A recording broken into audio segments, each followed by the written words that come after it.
오늘 빌립보서 3장 7절부터 12절에 있는 말씀을 가지고 그리스도 안에 있는 삶이라는 말씀의 주제로 오늘 주님의 말씀을 대하겠습니다.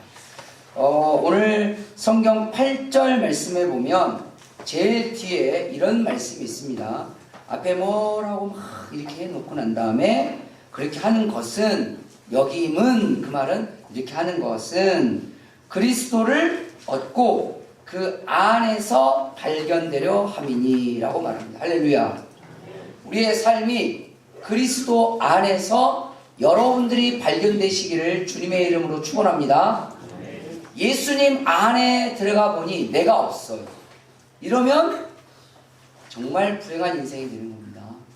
예수님 안에서 내가 발견돼야지, 죄악 안에서 내가 발견되고 사탄 안에서 내가 발견되고 세상의 범죄와 잘못된 삶 속에서 내가 발견되면 이것은 그리스도인이라 말할 수가 없습니다.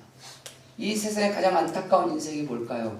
나는 이런 인생을 살기를 원했고 내가 이렇게 되기를 소망했고 그랬으면 좋겠다, 그걸 얻었으면 좋겠다 라는 그런 마음을 가지고 살았는데 그러기는 고사하고 엉뚱한 쪽에 내가 있으면 이 얼마나 참 마음 아프고 불행한 인생이 될까요? 그러지 않을까요? 그런데 우리가 예수님을 믿는 사람이라면 아마 모두 다 성도라면 내 안에 예수님이 계시기를 원하고 예수님 안에 내가 있기를 원하는 것이 인지상정일 것입니다. 요한복음 15장에 보면 예수님께서 저가 내 안에, 내가 저 안에, 즉 예수님과 하나가 되는 거잖아요. 생각이 하나가 되고 감정이 하나가 되고 뜻이 하나가 되는 것, 이것을 그리스도인이라고 했어요. 우리가 예수님을 믿는다고 하는데 예수님과 다른 생각을 가지고 살아간다. 이거 좀 문제가 있지 않을까요? 예수님의 뜻과 내 뜻이 다르다. 예수님의 마음과 내 마음이 다르다. 그러면 이것은 그리스도인이라고 하기가 조금 어렵습니다. 그래서 예수님께서 하시는 말씀이 좋은 그리스도인은, 좋은 신앙인은 주님과 같은 마음을 갖고 같은 생각을 갖고 같은 말씀을 가지고 이 세상을 살아가는 거예요. 이걸 한 말씀으로 정리하면 그리스도 안에서 내가 발견되어지고 그리스도 안에서 살아가는 삶이라는 거예요. 그런 삶이 결국은 그 인생을 말하는 겁니다. 그가 누구냐? 그가 어떤 인생을 살았느냐? 어렸을 때 가장 많이 보는 책 중에 하나가 위인전이라고 하더라고요. 저희 집이 워낙 가난했었어도 위인전은 하나 정도는 있었습니다. 그러니까 어렸을 때 부모님들이 그러잖아요. 위인전을 애들에게 읽히는 이유는 뭐죠? 이 위인들처럼 우리 아이가 컸으면 좋겠다 하는 그런 마음이잖아요. 그것은 그 위인전이 그 사람을 이야기해 주는 거예요. 예를 들어서 이순신 장군님이다. 그러면 그분이 어떤 삶을 살았고 어떤 말씀을 하셨고 어떤 인생을 살았는지를 이게 읽고 배우라는 거죠. 읽고 본받으라는 거죠. 그분의 인생에 대해서, 그분의 삶에 대해서 그렇게 정의를 해놓고 이야기해 주는 거예요. 여러분은 어떤 인생이 되기를 원하십니까? 여러분이 마지막 삶을 살았을 때, 여러분의 무덤 앞에서 영혼이 서 있을 때, 여러분의 영혼이 여러분의 무덤 앞에 서 있을 때 여러분은 어떤 인생이기를 원하십니까? 여러분의 묘비에 어떤 인생으로 살았노라고 기록하기를 원하십니까? 여러분을 기억하는 많은 사람들이, 여러분의 가족들이 여러분을 기억할 것입니다. 여러분을 사랑했던 사람들이 여러분을 기억하실 것입니다.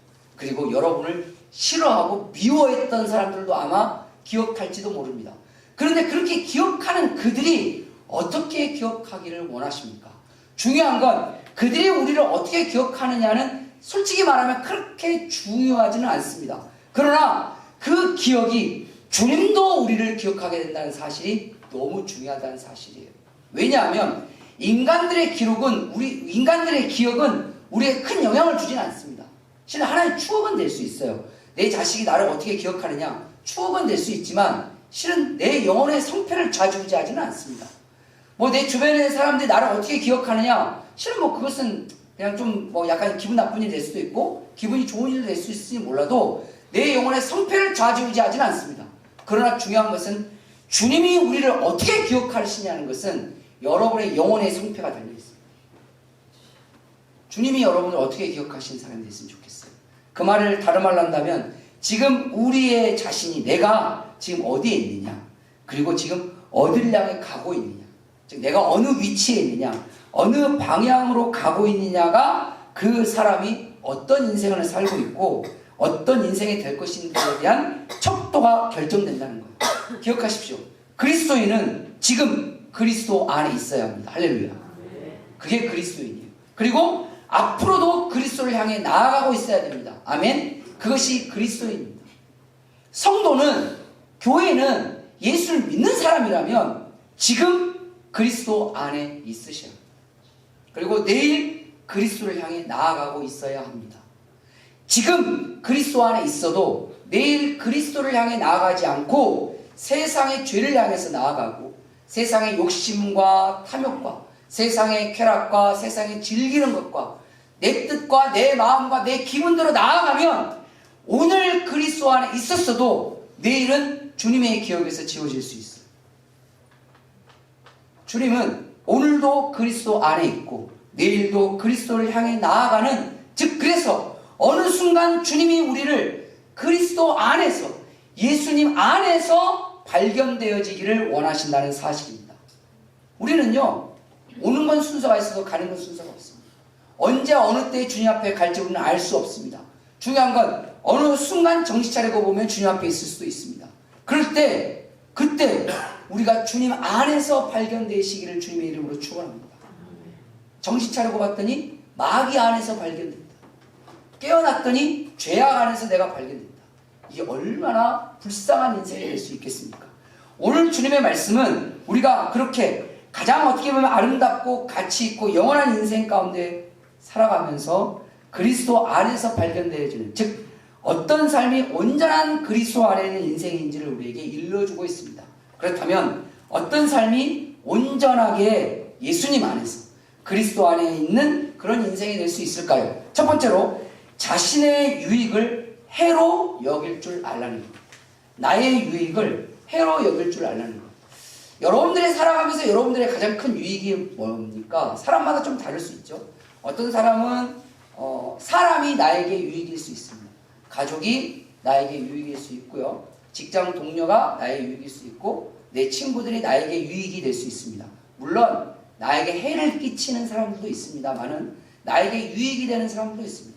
어떤 사람은 돈을 나의 유익이라고 생각하는 사람이 있습니다. 누군가는 명예를, 누군가는 지식을, 사람마다 생각하는 게 다 다를 수 있겠죠. 근데 우리가 여기서 중요한 게 있습니다. 그 유익한 것이 잘못됐다고 말하진 않아요, 성경은. 그런데 그것이 주님 안에 있는 것에 장애물이 될 수도 있다는 걸 성경에서 말합니다. 내가 이 사람이 나에게 유익한 사람이라고 생각했어요. 그래서 늘 그와 함께 하는데 이 사람은 다 좋은데 내가 예수님 믿는 걸 싫어해. 여기에서 딜레마에 빠지는 거예요. 나는 돈이 너무 좋아. 돈을 버는 것도 좋고 누군가 돈 버는 건 싫은데 돈 쓰는 건 좋다. 이런 이율배반적인 말을 하시는 분들이 있는데 이건 정신 차리셔야 돼요.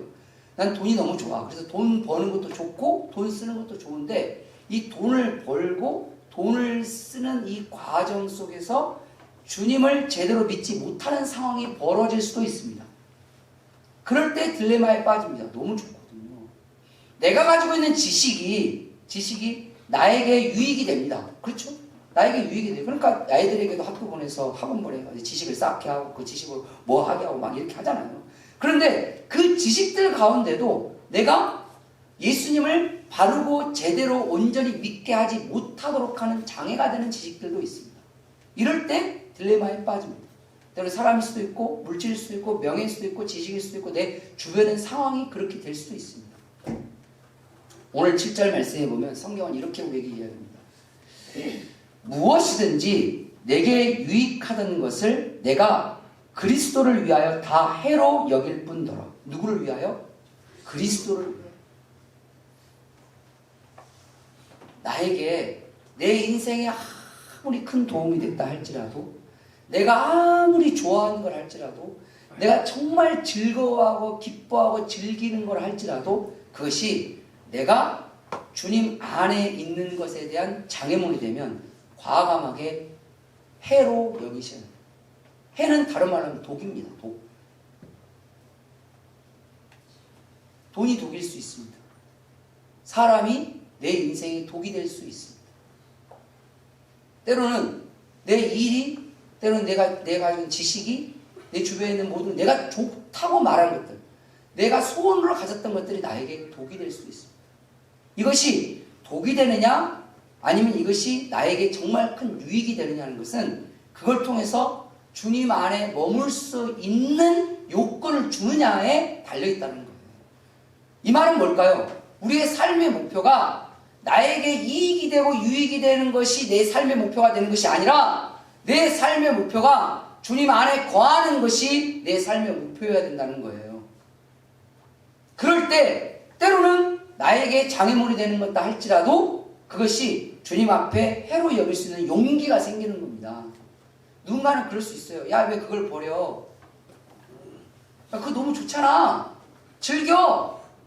누려. 라고. 그런데 그 즐김과 누림이 우리와 하나님의 관계를 끊는 거예요. 그 사람이 너무 좋아. 그 사람을 너무 사랑해. 그 사람이 너무 귀해. 그런데 그 사람과 함께 있는 것이 내가 하나님과 함께 있는 것에 대한 아주 결정적인 장애물이 되는 거예요. 이럴 때 우리에게 필요한 건 용기가 필요합니다.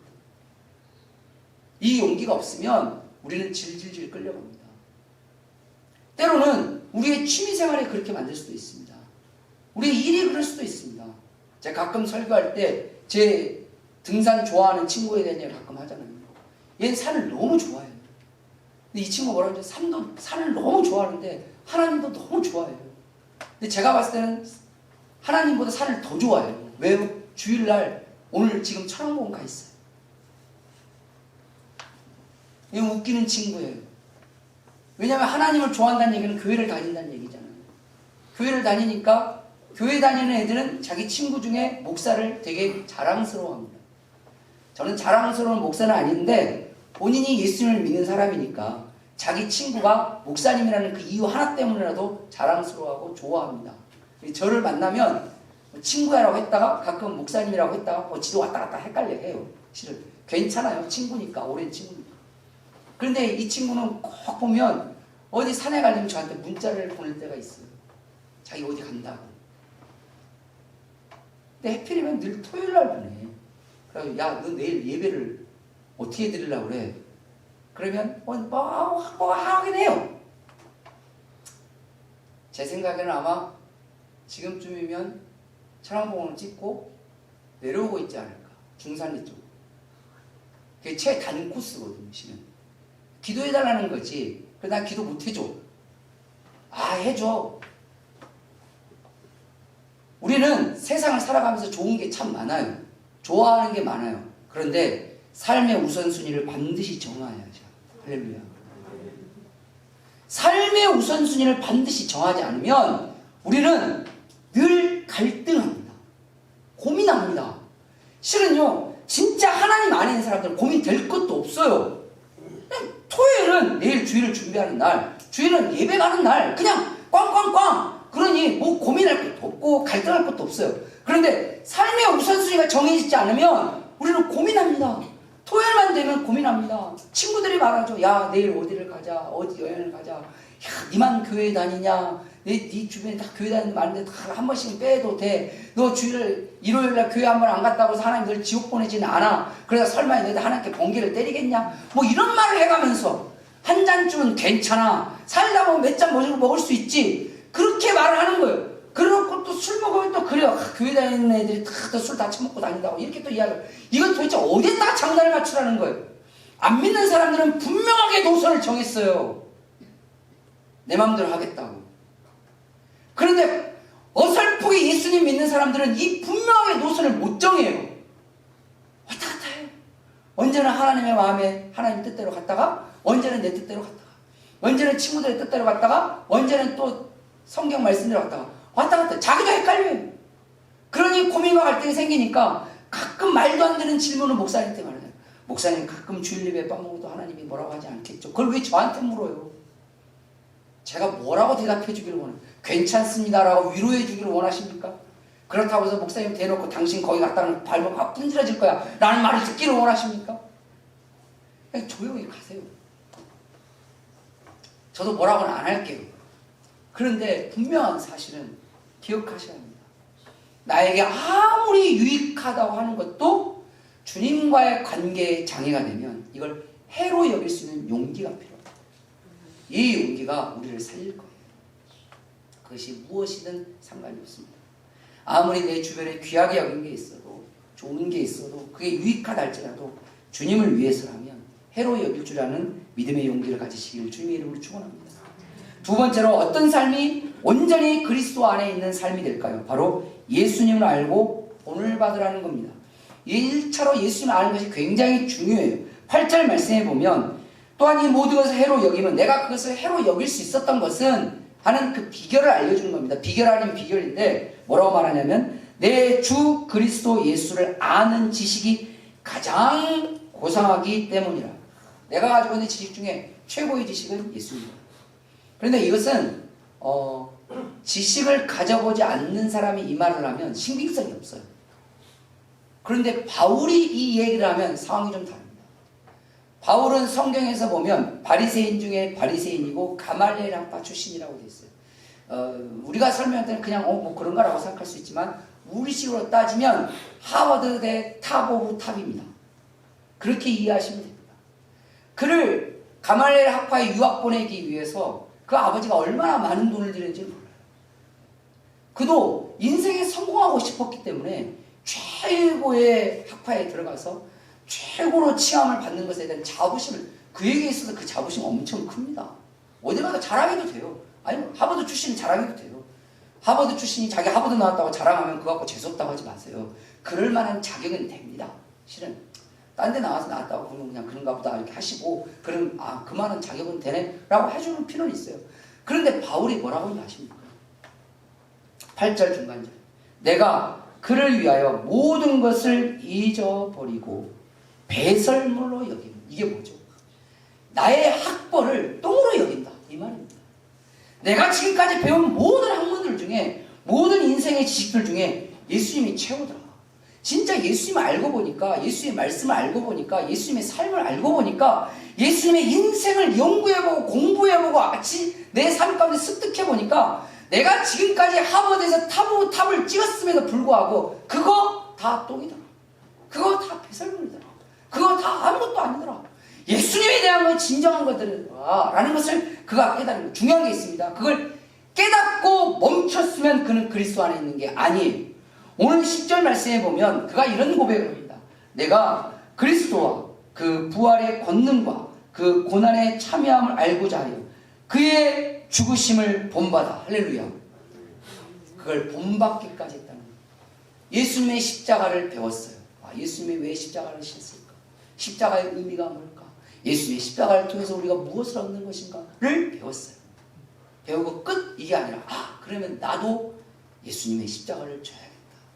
누군가에게 그 십자가를 지고 누군가를 위해서 그 십자가의 헌신을 하고 십자가의 사랑을 나누고 십자가의 의미를 보이고 십자가를 통해서 그를 용서해주고 나도 예수님처럼 그렇게 본받아 살아야 되겠다라는 그 삶이 바울에게 있었어요. 첫 번째로 주님을 압시다. 힘써 압시다. 알아야 돼요. 세상 말도 이런 말 있잖아요. 알아야 면장을 하지. 요즘 애들은 면장이 뭔지를 모르잖아요. 뭘 알아야 뭐라도 해줘. 우리가 몰라서 겪는 어려움들이 얼마나 많은 줄 아십니까? 몰라서 당하는 경우가 얼마나 많은 줄 아세요? 아셔야 돼요. 배우셔야 돼요. 사람의 배움과 지식은 죽을 때까지 멈춤이 없어야 합니다. 그게 인간된 기본적인 도리예요. 대학 나왔다고, 대학원 나왔다고, 박사과정 나왔다고 끝? 그러면 그 사람은 그냥 인간된 도리를 멈춘 겁니다. 물론 세상의 지식만을 말하는 건 아니지만 성경은 죽을 때까지, 주님을 알아갈 때까지 배우라고 성경은 말합니다. 그 배움이 하나님의 말씀의 배움이기도 하지만 사람들을 통해서도 배웁니다. 옆에 있는 성도님들의 삶을 통해서도 그들의 인생을, 심지어는 아동부 애들, 그 꼬맹이들 있잖아요. 이 아이들을 통해서도 배울 수 있습니다. 아니면 바람 불 때 나무를 통해서도 배울 수 있습니다. 인생의 삶을 통해서도 배울 수 있어요. 배우려고 하는 겸손한 자세만 있으면 모든 삶을 다 배울 수 있어요. 우리가 왜 못 배우고 안 배우고 배움이 없는 줄 아십니까? 그것은 교만하기 때문에 그래요. 겸손하세요. 직장 생활에서도 작은 것도 다 배우세요. 배우고 본받고 습득하려고 하셔야 합니다. 그런 사람에게 하나님이 발전할 수 있는 삶의 길을 인도하시는데 그 중에 가장 첫 번째로 배우고 알아야 될 것이 뭘 배운다고요? 예수님에 대한 지식. 그리스도로 하셔야 돼요. 주님이 뭘 좋아하시는지, 주님이 뭘 싫어하시는지, 주님이 어떤 삶을 사셨는지, 주님이 무슨 말씀을 하셨는지, 주님이 왜 십자가에 죽으셨어야만 하셨는지, 주님이 왜 부활하셨어야 했는지, 그냥 이왕이 부활하시면 계속 여기 계시지 왜 40일 뒤에 승천하셨는지, 그 예수님께서 왜 교회를 세우셨는지, 교회가 뭘 하려고 하시는지, 예수님의 복음을 통해서 우리에게 뭘 알려주고 싶어 하시는지, 그냥 신약만 주실 것이지 구약까지 주신 성경인데 이렇게 왜 피곤하게끔 이렇게 많은 책을 우리에게 주셨는지, 다 그만한 뭐가 있다고요? 이유가 있습니다. 주님은 다 그만한 이유가 있고 그만한 뜻이 있습니다. 우리가 믿음을 가지고 주님을 배우고 주님을 알아가려 할 때 주님께서는 우리의 삶에 지혜를 허락하신 줄 믿으시길 바랍니다. 그 지혜가 우리를 살릴 거예요. 그리고 그것이 때로는 십자가이고 때로는 그것이 고난이고 때로는 그것이 희생이라 할지라도 본받으려 할 때 하나님은 그에게 부활의 영광을 허락하실 줄 믿으시길 바랍니다. 세 번째로 어떤 삶이 온전히 그리스도 안에 있는 삶일까요? 바로 진실한 믿음의 의를 가지라는 겁니다. 진실한 믿음의 의를 가지라. 9절 말씀에 보면 그 안에서 발견되려 하매니 내가 가진 의는 율법에서 난 것이 아니오. 이 말이 뭐냐면 내가 법을 엄청 잘 지켜서 내가 의인이 된 건 아니다. 이 말하는 거예요. 이 말을 다른 말로 할까요? 나도 율법으로 되면 죄가 많아. 이런 얘기예요. 이 율법에 대면 나는 이런 죄가 있고 저런 죄. 법적으로 적용하면 죄가 많다는 거죠. 우리가 실은 모르기도 하고 때로는 속이기도 하고 때로는 간과해서 그렇지 우리는 법을 어긴 사람들을 질책하고 욕하지만 우리도 법을 어기고 살 때가 많습니다. 소소하게. 여러분 뭐 안 버리세요? 저 예전에 남전도에서 안심산을 간 적이 있었어요. 우리 교회 성도들하고. 여기 뒤에. 안심산에 남전도하고 이제 한참 이렇게 우리 남전도에 애들하고 우리 교회 애들하고 막 이렇게 이제 올라가죠.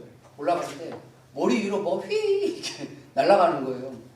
머리 위로 뭐 휘 날아가는 거예요. 응?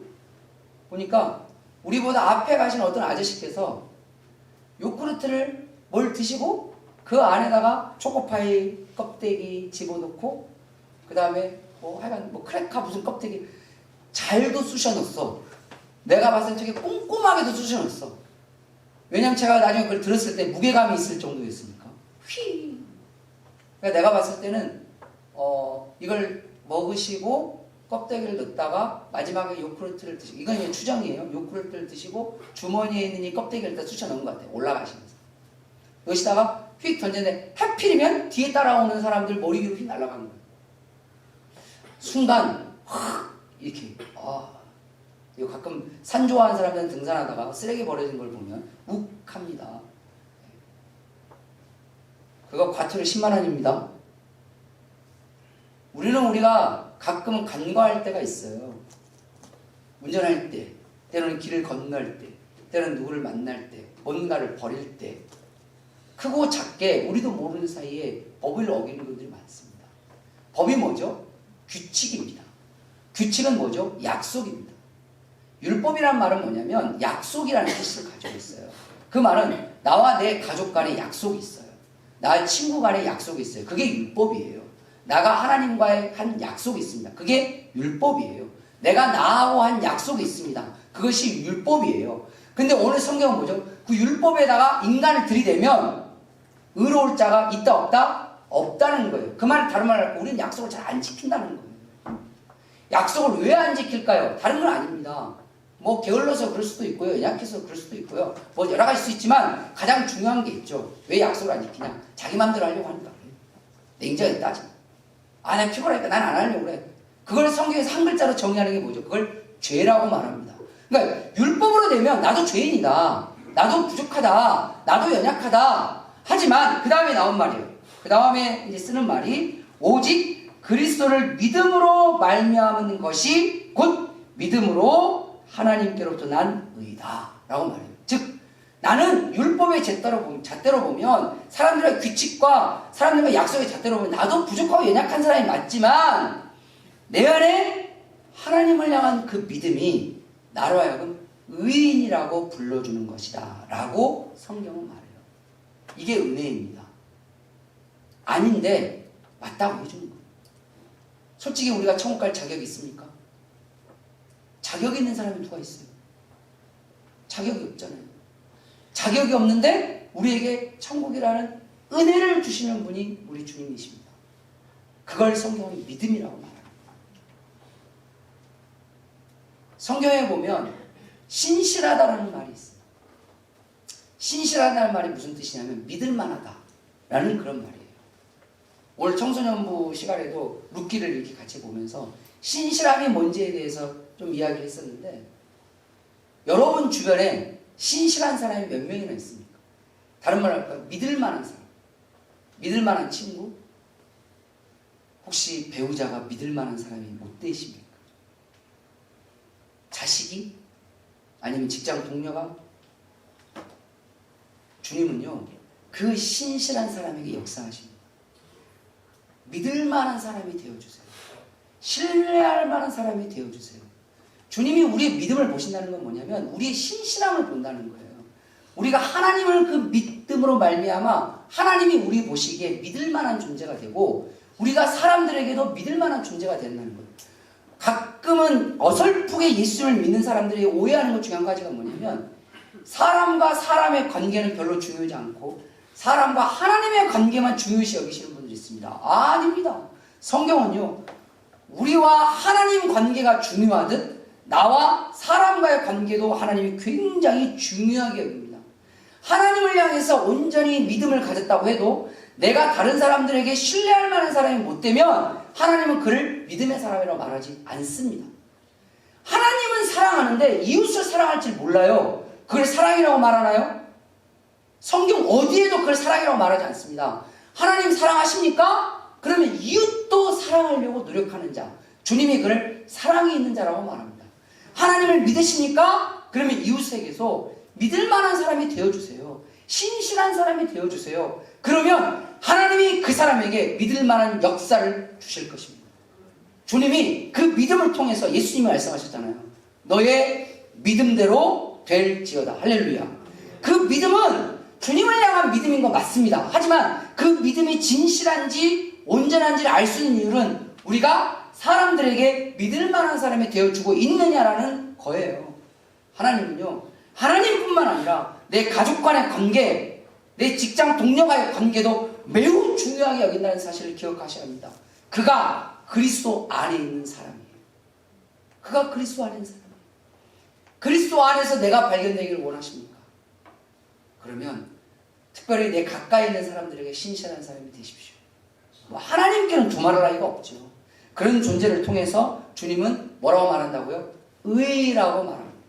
우리가 법을 다 지키지는 못했지만 모든 약속을 다 지키지는 못했지만 내 주변은 하나님에게는 뭐 두말할 나위가 없고 내 주변은 특별히 내 가족들에게도 신실하고 믿을 만한 사람이 되어주는 것 자체가 바로 주님 보시기에 의라는 것을 기억하셔야 합니다. 마지막 네 번째로 누가 그리고 어떤 삶이 온전히 그리스도 안에 있는 삶일까요? 바로 예수님을 향해 달려가셔야 돼요. 뭘 향해서? 예수님을 향해서. 여러분의 삶의 목표는 뭘까요? 뭐 누군가는 취업일 수 있습니다. 누군가는 대학일 수도 있고요. 뭐 누군가는 부자가 되고 누군가는 차가 사는 게 나의 삶의 목표야. 뭐 내 집을 사는 거, 뭐 이런 거, 뭐 아이를 낳는 거, 뭐 나름대로의 자기 삶의 목표가 있을 거예요. 그러나 그리스도 안에 있는 사람의 삶의 목표는 예수님. 예수님이 우리의 삶의 목표가 되시죠. 예수님처럼 대화하는 것.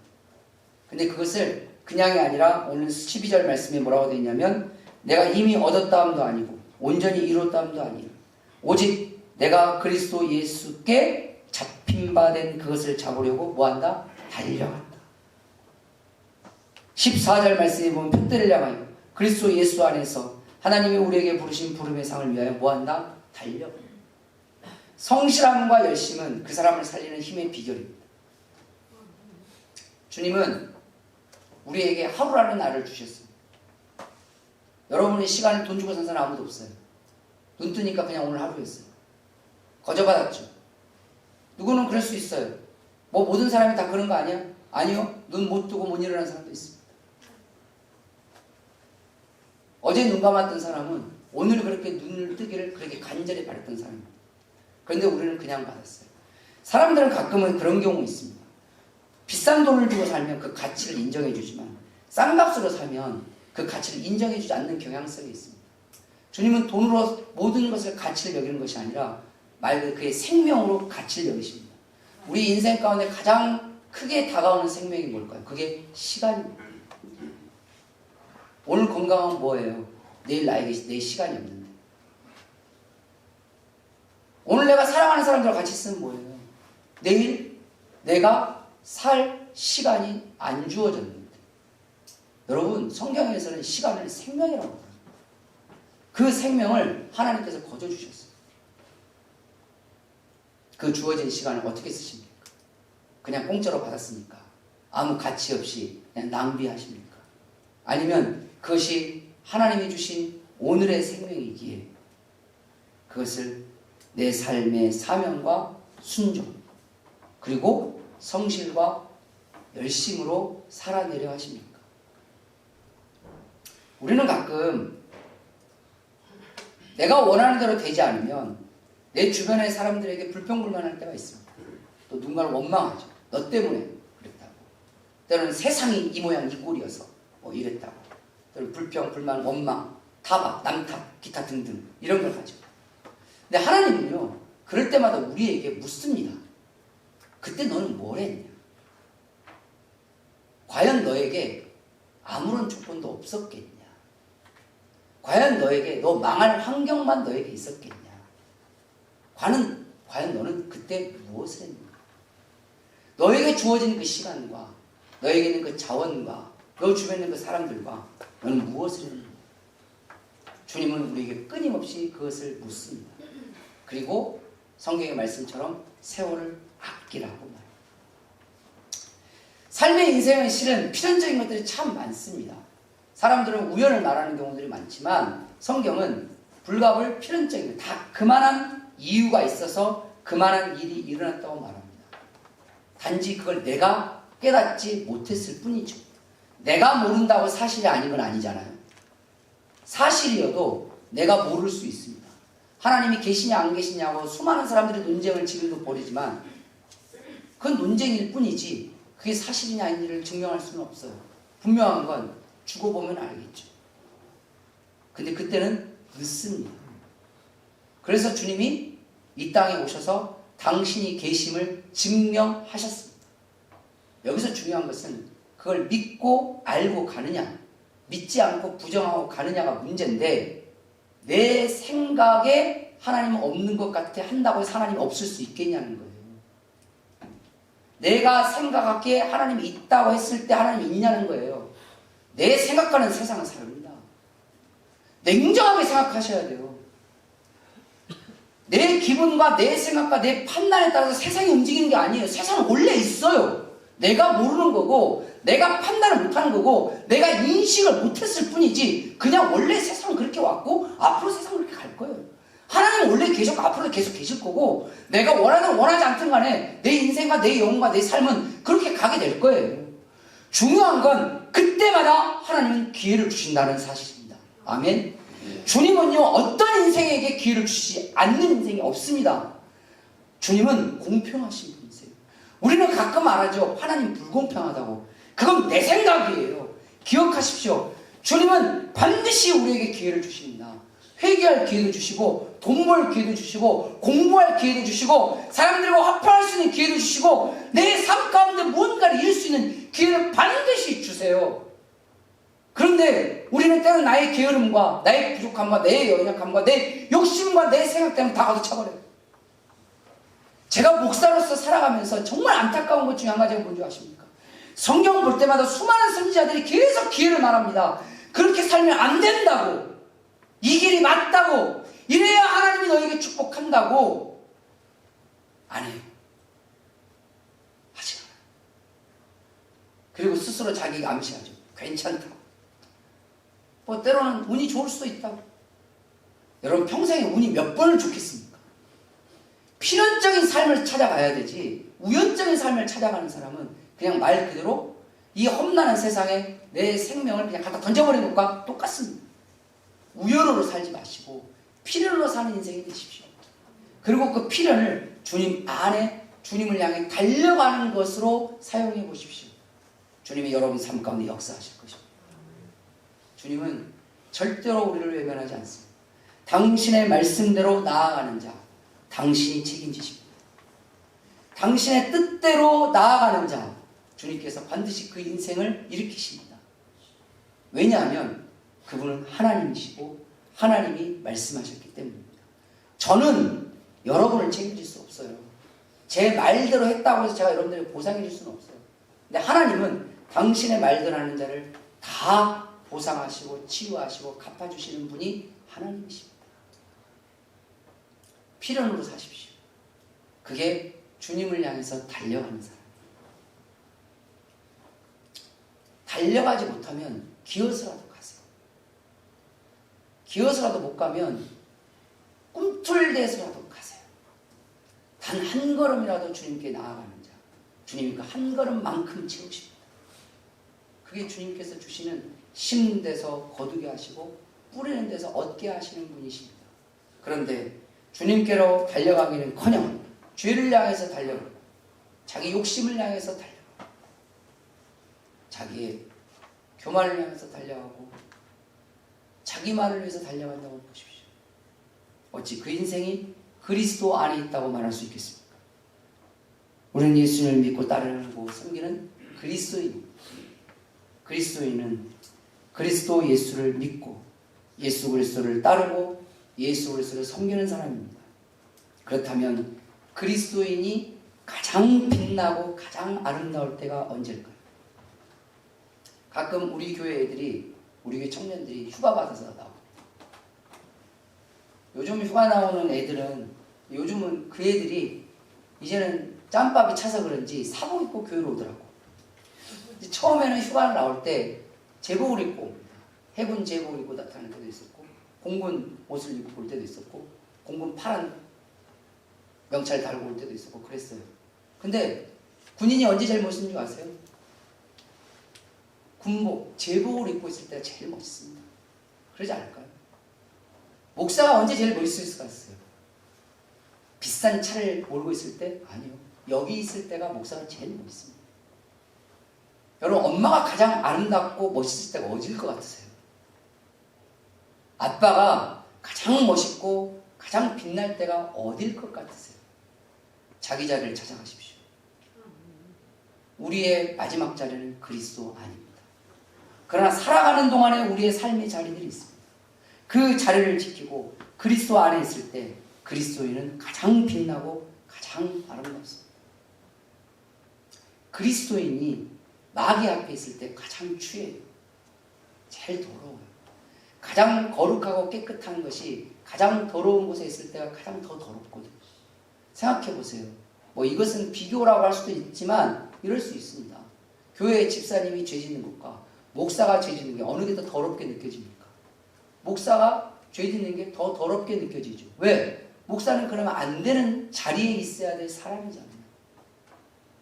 마찬가지입니다. 그리스도인의 자리는 어디에 합니까? 그리스도 안에 있어요. 근데 꼭 그리스도 밖으로 나가려고 해요. 성경 밖으로 나가려고 해요. 자기 욕심으로 가려고 해요. 세상에 잘못되는 것으로 가려고 해요. 그때 우리는 더러워집니다. 우리는 지저분해집니다. 우리의 빛은 잃어버립니다. 우리의 삶은 어두워집니다. 우리의 삶이 정말 빛나고 하나님 안에서 깨끗하고 아름답고 거룩해지는 그런 그리스도인이 될 수 있도록 그리스도 안에 살아있고 그리스도를 향해 나아가는 주님의 사람들이 됐으면 좋겠습니다. 그럴 때 주님께서 여러분들에게 이렇게 말할 것입니다. 그리스도인이라. 그 그리스도인의 삶이 되시기를 주님의 이름으로 축원합니다. 기도하겠습니다.